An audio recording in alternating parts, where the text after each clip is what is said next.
সাংস্কৃতিক অঙ্গনে প্রদান করেছেন। ওনাদের মধ্যে আমি বিনীতভাবে অনুরোধ করছি মঞ্চে আসার জন্য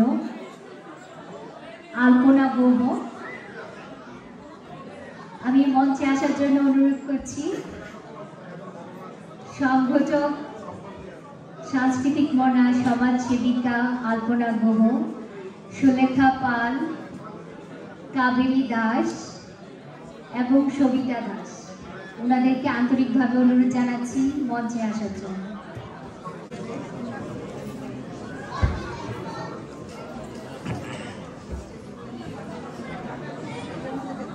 শ্রদ্ধেয় দ্বিজেন ভট্টাচার্য দাদাকে অনুরোধ করব ক্রেস্ট এবং উত্তরীয় প্রদানের মাধ্যমে আমাদের এই নারী ব্যক্তিত্বদের, যাদের আমাদের সংসারের সময় দেওয়ার সাথে সাথে আমাদের বাহ্যিক জীবনে ওনাদের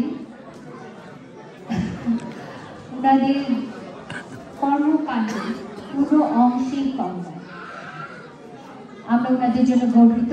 ওনারা আমাদেরকে অনুপ্রাণিত করেন, উৎসাহিত করেন, ভবিষ্যতে আমাদের পথ চলার দিক নির্দেশনা দিয়ে থাকেন। ধন্যবাদ আপনাদের সবাইকে দিদি। এখন দ্বিজেন ভট্টাচার্য দাদা আপনাদেরকে উত্তরীয় এবং ক্রেস্ট প্রদানের মাধ্যমে সম্মানিত করব টোকা ফাউন্ডেশনের পক্ষ থেকে।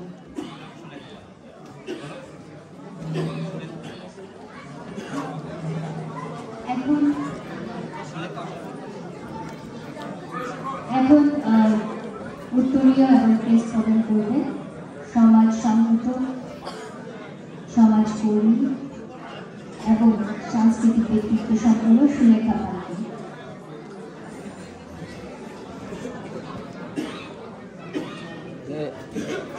এদিকে একটু তাকাবে।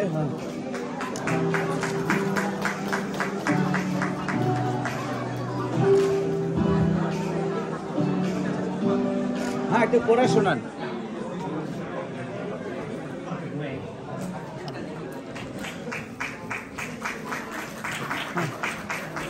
এদিকে একটু ঘোরান না, আর ডাউন করেন। হ্যাঁ, এইবার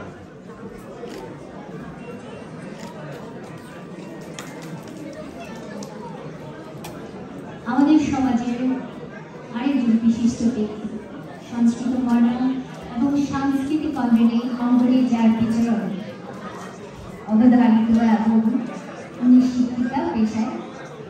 এখন উত্তরীয় এবং ক্রেস্ট প্রদান করবেন আলপনা গুহ।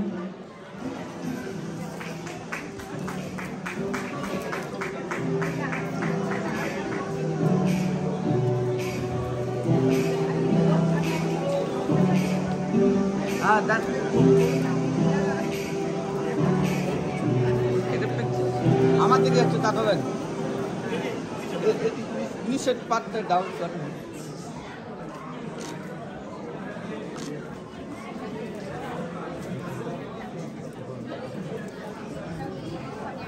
আচ্ছা, আলপনা গুহ আপনি কিছু বলতে চান আমাদের উদ্দেশ্যে? আসলে দর্শক সবাইকে অনেক শুভেচ্ছা।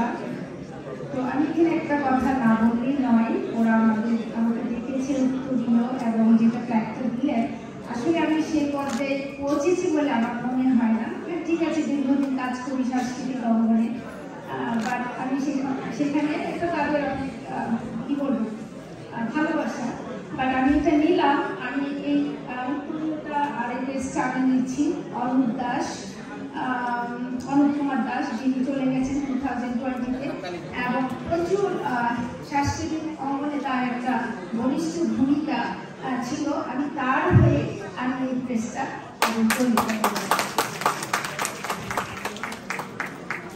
ধন্যবাদ দিদি। আপনি অনেক বিনয়ী, অত্যন্ত বিনয়ী বলে আপনি এইভাবে কথা বলছেন। আসলে আমরা মনে করি আপনি এই সম্মান পাওয়ার জন্য যথার্থ এবং যোগ্য।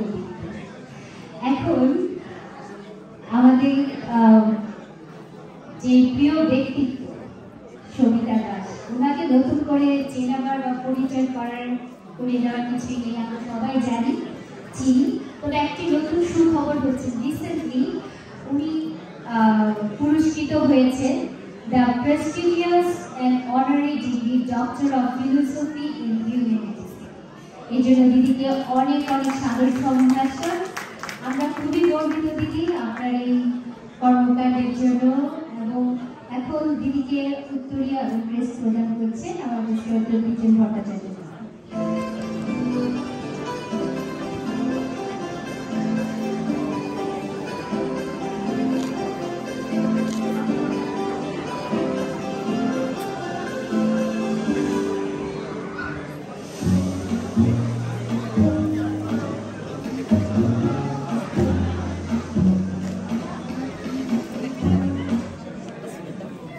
দিদি কিছু বলবেন আমাদের উদ্দেশ্যে।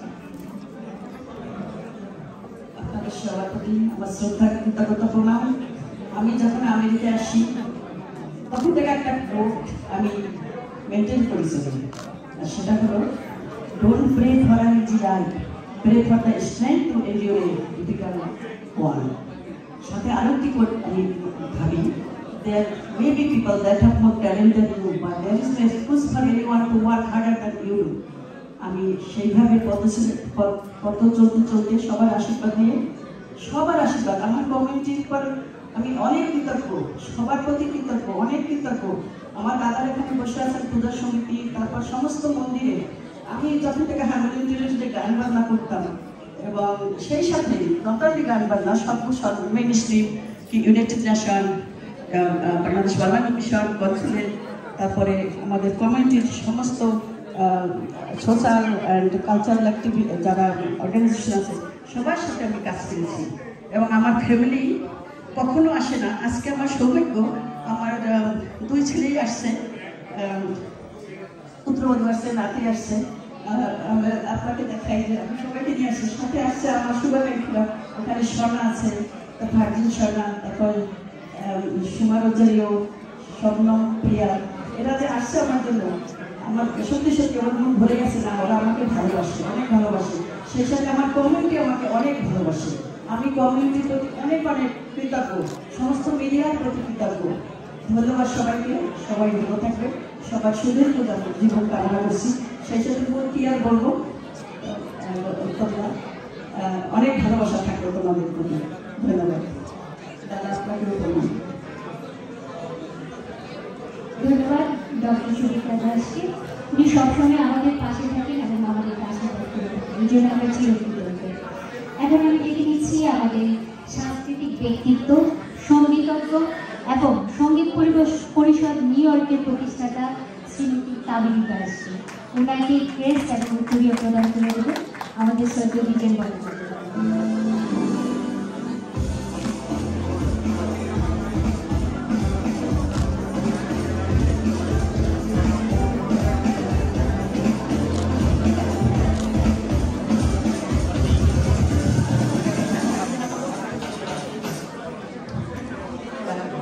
প্রজ্ঞা ফাউন্ডেশনের এমন চমৎকার একটা অনুষ্ঠানে আসতে পারি, আমি এত চমৎকার একটা অনুষ্ঠান হচ্ছে, আমি সত্যি অভিভূত হয়ে গেছি। যারা আজকে এসছে সবাই আমার পরিচিত শ্রদ্ধেয় ব্যক্তি, এবং আমি আজকে ভীষণ অনুপ্রাণিত হলাম। 97 থেকে আমি এখানে আসলে পরিচালনা করি, বাচ্চাদের নিয়ে কাজ করি, শিশুদের নিয়ে কাজ করি। তো একটি যদি আমি একটি সম্মাননা পাই, সত্যি আমার জন্য সেটি অনেক বিশাল পাওয়া। আমি উত্তম সময় তাকে ধন্যবাদ জানাচ্ছি আমাদেরকে সম্মানিত করার জন্য। সত্যি আমি ভীষণ সম্মানিত এবং অনুপ্রাণিত হয়েছি। সবাইকে ধন্যবাদ। ধন্যবাদ দিদি। এখন আমাদের শুভেচ্ছা বক্তব্য দেবেন সুলেখা পাল।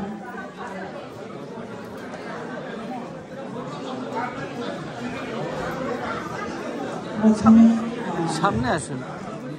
ধন্যবাদ জানাচ্ছি প্রজ্ঞা ফাউন্ডেশনে এত বড় একটা যে সম্মান দিলেন, দিদি সামনে আগে আসেন। তার যোগ্য কিনা অবশ্য আমি জানি না, এবং এই যে একটা সম্মাননা তার ওজনটা বয়ে বেড়াতে পারবো কিনা সেটা আমি জানি না। তবে আমি তাদেরকে আন্তরিক শুভেচ্ছা জানাচ্ছি এত বড় একটা কাজের জন্য। তারা সুন্দর কাজ করেছে, তাদেরকে আমাদের সম্মাননা জানানো উচিত। উল্টা তারাই আমাদেরকে সম্মাননা জানাচ্ছে। কি কাজ করছি জানি না, এই যে অনেক বড় একটা বড় দায়িত্বের মধ্যে যে ফেলে দিল, আরো তো অনেক অনেক বেশি করে কাজ করতে হবে। এই কাজটা করার জন্য আমি সবার কাছ থেকে আশীর্বাদ প্রার্থনা করছি। সবাই মিলে যদি কিছু একটা কাজ করতে পারি, কারো যদি সামান্য উপকারে আসতে পারি, এতে আমি নিজেকে কৃতজ্ঞ বোধ করব। ধন্যবাদ সবাইকে।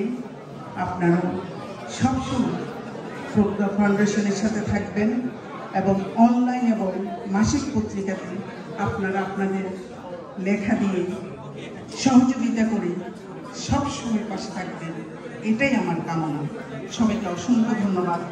ধন্যবাদ প্রজ্ঞা ফাউন্ডেশনের উত্তম সাহা এবং মুনমুন সাহাকে আমার আন্তরিক ভালোবাসা, শ্রদ্ধা এবং শুভেচ্ছা। ধন্যবাদ দিদি, এভাবে সবসময় আমাদের পাশে থেকে আমাদের উৎসাহিত করে যাবেন, প্রেরণা জুগিয়ে যাবেন, তাহলে প্রজ্ঞা ফাউন্ডেশন অদূর ভবিষ্যতে তার লক্ষ্যে পৌঁছতে পারবে। ধন্যবাদ সবাইকে। এই পর্যায়ে আমি ডেকে দিচ্ছি কবিতা আবৃত্তি করার জন্য। শিশুকাল থেকে বিভিন্ন সামাজিক কার্যক্রমে জড়িত আছে, লেখালেখি সব বিভিন্ন পত্র পত্রিকায় লেখা প্রকাশিত হয়, যৌথ একক কবিতার বই আছে। এখন ডেকে নিচ্ছি সুমা রোজারিওকে ওনার কবিতা আবৃত্তি করার জন্য। আমার নাম সুমা রোজারিও। আমি আমার লেখা একটি ছোট কবিতা আবৃত্তি করছি। আমার কবিতার নাম তুমি এসেছিলে তাই। তুমি এসেছিলে তাই, প্রজাপতির রঙিন পাখায় উঠতে দেখেছি নিজেকে। ফুলের সৌন্দর্যে পেয়েছি প্রতিচ্ছবি। আকাশের নীল সাদায় দাঁড়িয়ে দীর্ঘ প্রশান্তির শ্বাস প্রশ্বাসে অনধিক শান্তি পাই। ধন্যবাদ দেই সৃষ্টির আনন্দকে। তুমি এসেছিলে তাই, আলোকে লাগে ভীষণ ভালো। উজ্জ্বলতায় ভরে ওঠে পৃথিবীর সব কালো। উচ্ছ্বসিত মন ভালোবাসায় পূর্ণ। চিৎকার করে বলতে ইচ্ছে করে, অনেক ভালো আছি আমি তোমার জন্য। আধারে হৃৎপিণ্ডের বুকে ধুক ধুক স্পন্দে, বাতাসের শব্দের দোলা, জোনাকির মিটিমিটি আলো, ঝিঝিরি ডাকে সুমধুর কণ্ঠে তোমার শব্দ বাজে। তুমি এসেছিলে তাই, চোখ ভরা জল আনন্দে খেলে। স্বপ্নগুলো জ্বলে ওঠে নতুন করে বাস্তবতায়। পৃথিবীতে বেঁচে থাকার স্বাদ জাগে হাজার হাজার বছরে। শুকিয়ে যাওয়া গাছে ফুল ফোটে, পাখির গান গায় ভোর দুপুরে। ফাঁকা মাঠে সবুজের সমারোহে তুমি আমি হেঁটে যাই সবুজের মেঠো পথে গান গেয়ে। তুমি এসেছিলে তাই, চঞ্চলা হরিণীর মতো মন ছুটে যায় আপন গতিতে। মরুভূমির বুকে প্রবাহিত জলপ্রপাত বইছে তৃষ্ণা মেটাতে। শুকনো নদীতে পাল তোলা নৌকায় গাইছে মাঝি ভাটিয়ালি গান। প্রাণহীন মন চাইছে ভালোবাসায় ডুবন্ত সূর্যের আলোয় আবার উদয় হতে। তুমি এসেছিলে তাই, তুমি এসেছিলে তাই। ধন্যবাদ। মনোবিকাশী বাংলা সংস্কৃতির ধারক, সপ্তশির সভাপতি, ভার্চুয়াল জগতের প্রিয় মুখ, স্বনামকৃত আবৃত্তি শিল্পী খালিদ মিঠু, ওনাকে আহ্বান জানাবো মঞ্চে আসার জন্য।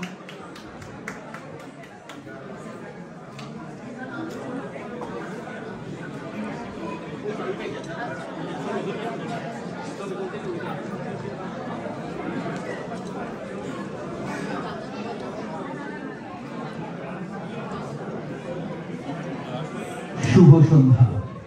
সম্মানীয় সুধী দর্শক শ্রোতা বন্ধুরা, আজকের এই প্রজ্ঞা ফাউন্ডেশনের উত্তম সাহা, মুনমুন সাহা এবং আগামী প্রজন্ম প্রজ্ঞা সবাইকে আমাদের পক্ষ থেকে অভিনন্দন, শুভেচ্ছা, ভালোবাসা। তাদের আজকের এই আয়োজনটি আমাদেরকে মনে করিয়ে দিল দায়িত্ব কর্তব্যের কথা। আমরা বিশ্বাস করি শ্রম, মেধা এবং মননের ভেতর দিয়ে বাংলা সংস্কৃতিকে লালন করবার জন্য এই প্রজ্ঞা ফাউন্ডেশন কাজ করে যাবে। তাই যাত্রা শুরু হলো আজকের এই দিনটিতে। আমরা তাদেরকে আবারও জানাই শুভেচ্ছা এবং ভালোবাসা। আমি একটি কবিতা পাঠ করার চেষ্টা করছি। মূলত আবৃত্তি শিল্পী বলতে যা বোঝায় আমি তা নই, তবে আপনাদের শুভাশিসের আশার মঞ্চে আমি উপস্থিত হয়েছি মাত্র। আমি চেষ্টা করছি আবু জাফর উবাইদুল্লাহর কবিতাটি করবার জন্য। আপনারা নিশ্চয়ই কবিতাটি সম্পর্কে জানেন। আমি কিংবদন্তির কথা বলছি, আমি আমার পূর্বপুরুষের কথা বলছি। তার করতলে পরিমাটির সৌরভ ছিল, তার পিঠে রক্ত জমার মতো ক্ষত ছিল।